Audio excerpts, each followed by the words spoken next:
You should have a readily available emergency supply kit.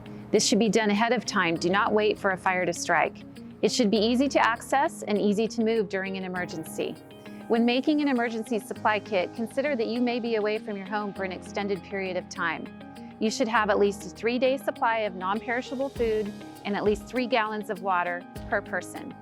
In addition to your 3-day food and water supply, your kit should also include the following items: a change of clothes and comfortable shoes, sanitation supplies, a map to your neighborhood in your community with your 2 evacuation routes marked on it, a battery-operated radio as well as a flashlight, extra charging cables for your electronics, important documents, passports, birth certificates, marriage licenses, extra cash and keys, keepsakes such as photos and jewelry, prescription medications for you and your pets, extra eyeglasses, a first aid kit, and food for your pets.